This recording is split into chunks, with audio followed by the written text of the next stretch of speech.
Monsieur le Président du Sénat, Monsieur le Vice-président de l'Assemblée nationale, Mesdames et Messieurs les ministres, Madame le maire de Paris, Mesdames et Messieurs les élus, Monsieur le chef d'état-major des armées, Messieurs les chefs d'état-major, officiers, sous-officiers et militaires du rang, Mesdames et Messieurs les représentants du monde combattant,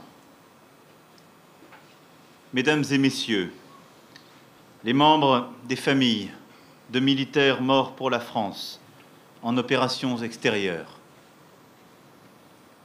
Mesdames et Messieurs, depuis un siècle désormais, chaque 11 novembre, les Français se rassemblent pour commémorer l'armistice de 1918, la fin des combats de la Première Guerre mondiale. Ces 4 années qui plongèrent la France, l'Europe et le monde dans la souffrance et la désolation. Ce matin, au nom de la nation, je me suis incliné devant la tombe du soldat inconnu et j'ai ravivé cette flamme qui symbolise l'ardeur de nos armées, la résilience de la République, le prix de la paix. Avec le temps, il est apparu que cette date si symbolique de la fin de la Grande Guerre devait être élargie pour embrasser les conflits postérieurs et faire mémoire de l'ensemble des sacrifices consentis. Ainsi, depuis 2012, sous l'impulsion des associations combattantes, le 11 novembre est-il devenu la journée d'hommage à tous ceux, connus et inconnus, et quelle que soit leur génération, qui sont morts pour la France. C'est pourquoi, en présence de leurs unités, nous avons également rendu hommage aux 5 militaires morts pour la France cette année. Marc Lécuras, Cédric de Pierrepont, Alain Bertoncello, Erwan Potier et Ronan Pointeau, tués au Mali le 2 novembre dernier pour celui-ci. Au même moment, à 11 heures précises, sur toutes les terres de France, de métropole et d'outre-mer, dans nos plus petites communes comme dans nos grandes villes, s'élevait l'hommage du peuple français à ces hommes qui ont donné leur vie pour nous défendre et nous protéger. Les fils et les filles de France qui, depuis un demi-siècle, accomplissent leur devoir jusqu'au sacrifice suprême, constituent une cohorte héroïque qui s'inscrit dans une longue histoire et plonge ses racines aux sources de la République. Elle poursuit l'héritage glorieux des générations qui l'ont précédée. Ceux de 14, nos poilus, tous les soldats de la Grande Guerre, dont certains reposent à quelques mètres d'ici, au cimetière de Vaugirard. Ceux de la Seconde Guerre mondiale, ceux des guerres de Corée, d'Indochine et d'Afrique du Nord. Et c'est désormais ici, dans ce jardin Eugénie Djendi, du nom de cette jeune opératrice radio, sous-lieutenant de l'armée française, résistante, arrêtée, déportée et exécutée à Ravensbrück, qui paya de sa vie la lutte pour la liberté et les valeurs de la République. C'est désormais ici, donc, tout près du ministère, où bat le cœur opérationnel de nos armées, que les Français se recueilleront. En mémoire des militaires morts pour la France, en opérations extérieures. Qu'ils se souviendront et qu'ils reliront ces pages ouvertes du grand livre de notre histoire moderne et contemporaine.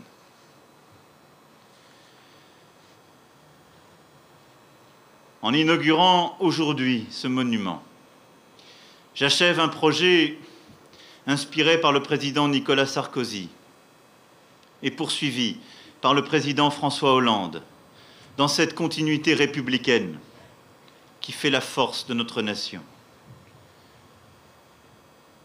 Je le fais devant beaucoup d'entre vous qui avez inspiré, porté, accompagné ce projet. Je le fais avec émotion et gravité, car je sais les conséquences opérationnelles, humaines, familiales, des décisions d'intervention et des ordres d'engagement que je suis amené à prendre pour le bien de la nation.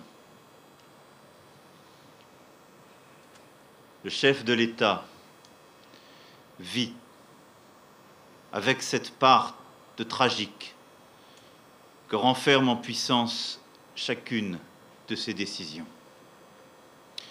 Il assume au quotidien, avec la ministre et les chefs d'état-major, la dureté des missions et des combats, les blessés, les morts aussi, hélas.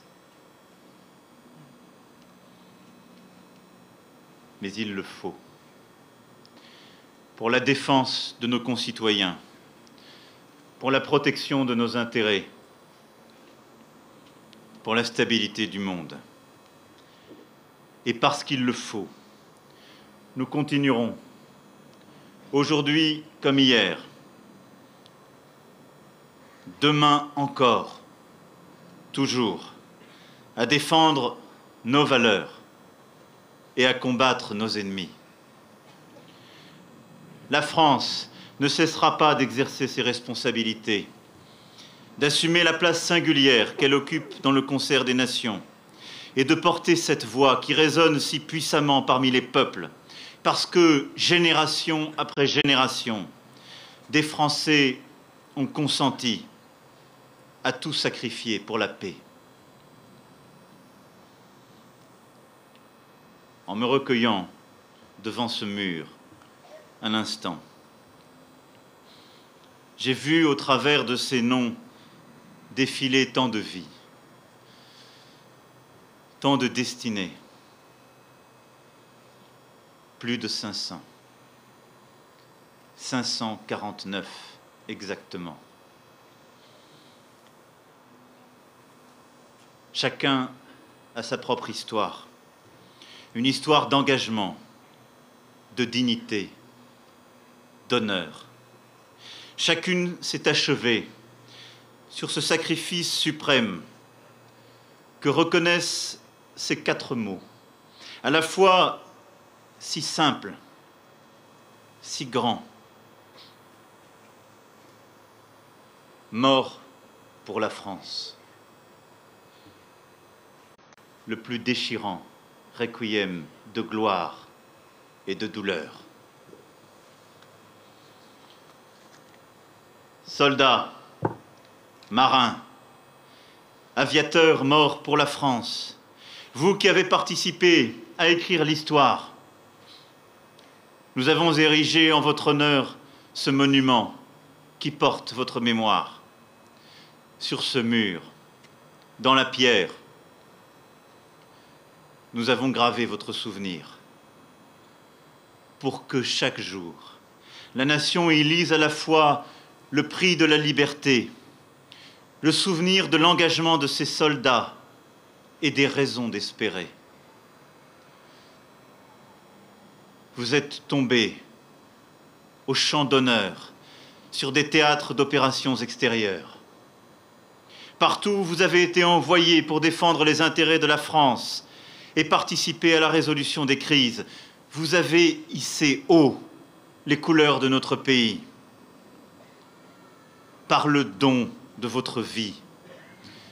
Vous avez été, et à quel prix, fidèles aux exigences exorbitantes de l'État militaire.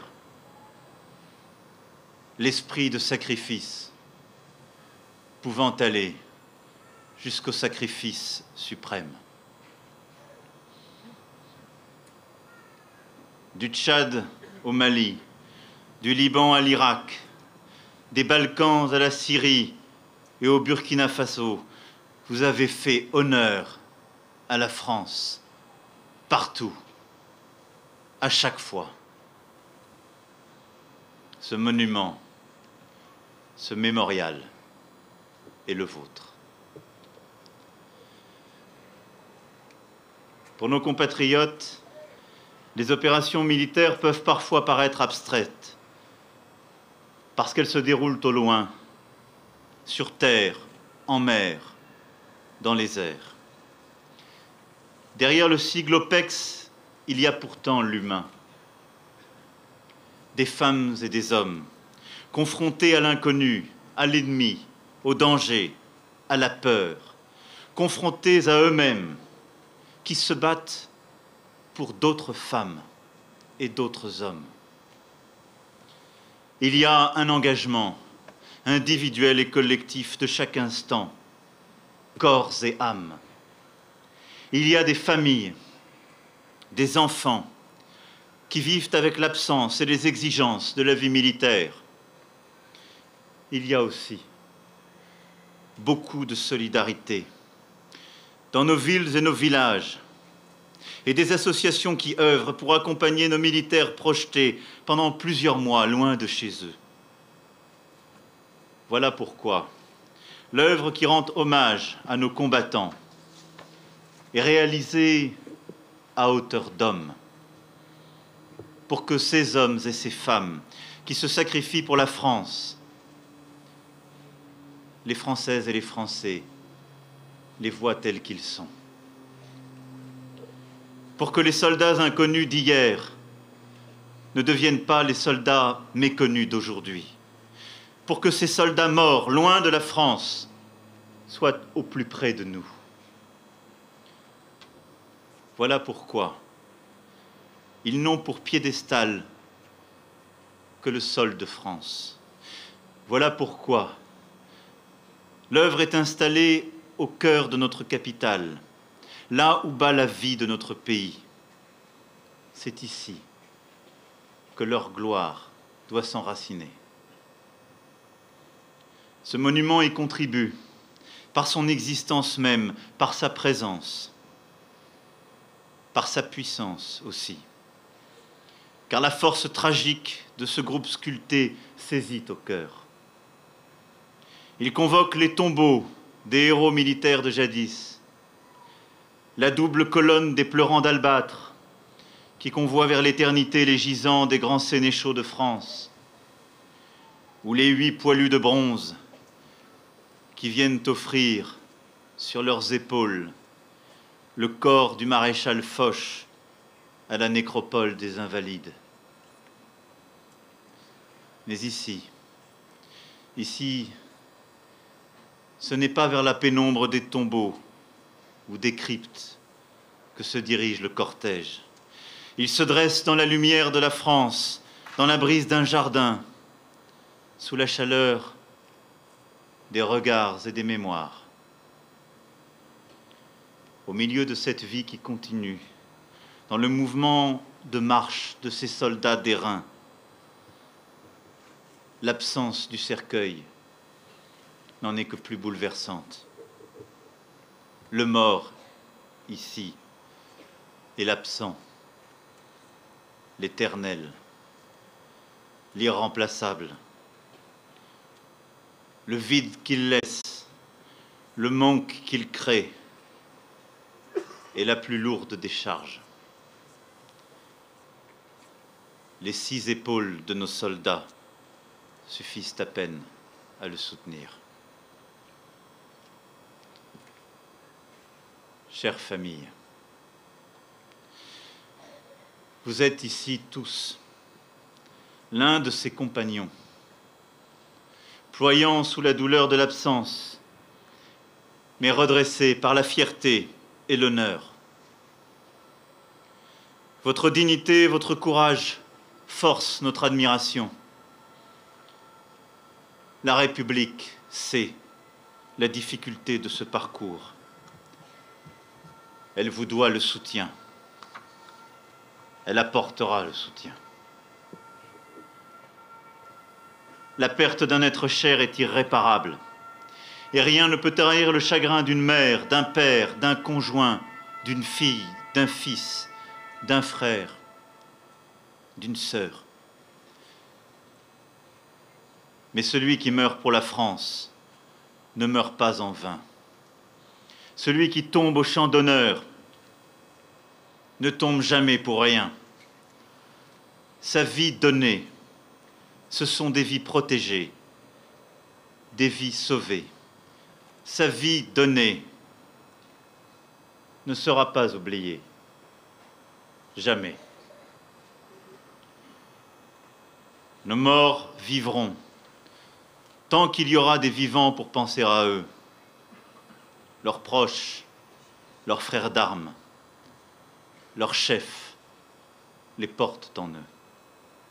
La nation tout entière en est le vivant mémorial. C'est la signification profonde de ce monument. Aux combattants, il montre que la nation n'oublie pas ses morts pour la France. Aux familles, il témoigne de notre attachement et de la reconnaissance nationale. À tous les Français, il rappelle que la liberté existe grâce à ceux qui sont prêts à donner leur vie pour la défendre. Nous avons voulu que ce mémorial, lieu de recueillement et de commémoration, soit aussi un lieu ouvert à tous. Car la vie est là. Parmi les familles qui viendront se recueillir, parmi nos soldats, marins et aviateurs qui œuvrent à quelques mètres d'ici, parmi les enfants qui viendront jouer à côté, parmi tous ceux qui viendront découvrir ce jardin et ce monument. Ce monument national est unique en France. Il réunit tous les théâtres d'opération, commémore les combats passés, mais nous parle aussi des combats d'aujourd'hui. Il nous parle de la France, de sa place dans le monde. Il parle à la nation tout entière et je souhaite qu'à travers ce lieu, nos enfants, nos petits-enfants, puissent mieux connaître, comprendre et aimer notre histoire pour construire demain. À ce titre, ce monument rejoint les grands lieux emblématiques de notre mémoire, comme la nécropole nationale de Fleury devant Douaumont, le mémorial du débarquement de Provence ou celui de la guerre d'Indochine. C'est pourquoi j'ai demandé à la ministre des Armées de l'inscrire comme l'un de nos hauts lieux de la mémoire nationale.